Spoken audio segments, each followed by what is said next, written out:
राजनीति में कब क्या हो जाए कुछ भी संभव है। वर्ष 2019 के हरियाणा विधानसभा चुनावों में किंग मेकर बनकर उभरी जननायक जनता पार्टी ने जहां 10 सीटें जीतकर और 14.8% वोट लेकर राजनीतिक विश्लेषकों को भी चौंका दिया था।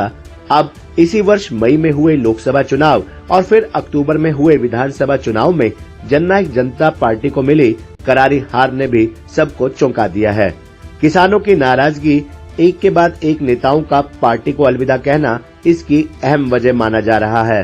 फिलहाल कारण जो भी रहे हों, परंतु इन अप्रत्याशित पराजयों के बाद जननायक जनता पार्टी इस हार के सभी कारणों पर चिंतन और मंथन करने में जुट गई है।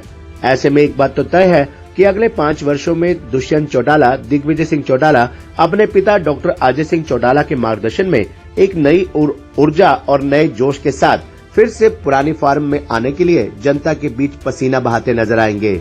निसंदेह उनका राजनीतिक भविष्य उज्जवल है। जैसा कि हमने शुरू में बताया कि राजनीति में कब क्या हो जाए कुछ भी संभव है। गौरतलब है कि तमाम एग्जिट पोलों के बावजूद भी कांग्रेस इस बार सरकार बनाने से वंचित रह गई। ऐसे में एक बार फिर अपनी हार के कारणों और कमियों को दूर करते हुए दुष्यंत चौटाला कांग्रेस का विकल्प बनने में कोई कोर कसर नहीं छोड़ेंगे। गौरतलब है कि जननायक जनता पार्टी को फिर से पुरानी सियासी मुकाम पर लाना दुष्यंत चौटाला के लिए एक बड़ी चुनौती है और इसके लिए उन्हें न केवल सड़कों पर उतरना होगा बल्कि जमकर पसीना भी बहाना होगा। राजनीतिक हलकों में आमतौर पर जज्बा की हार की एक बड़ी वजह किसानों की नाराजगी मानी जा रही है।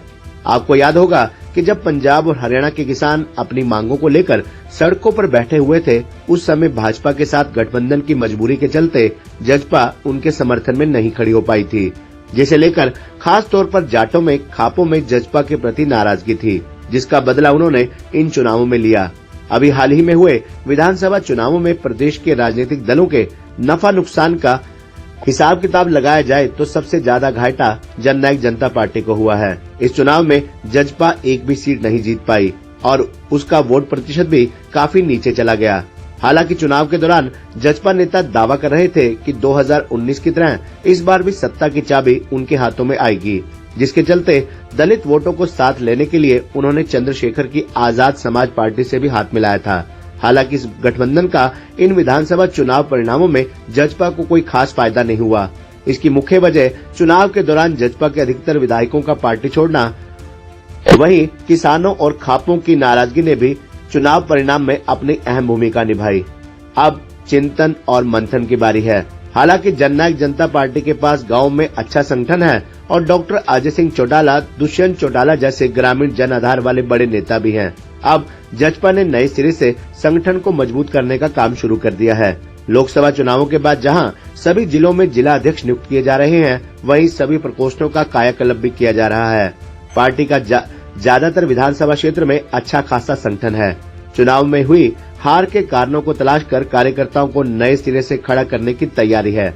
ऐसे में अब देखना ये होगा कि डॉक्टर अजय सिंह चौटाला, दुष्यंत चौटाला और दिग्विजय सिंह चौटाला की तिकड़ी कितने समय में अपने पुराने कार्यकर्ताओं की एकजुट मेहनत और संघर्ष से नए लोगों को साथ जोड़कर अपनी पुरानी फॉर्म में वापस लौट पाती है। खबरनामा हरियाणा के लिए डॉक्टर राजेश वधवा की रिपोर्ट।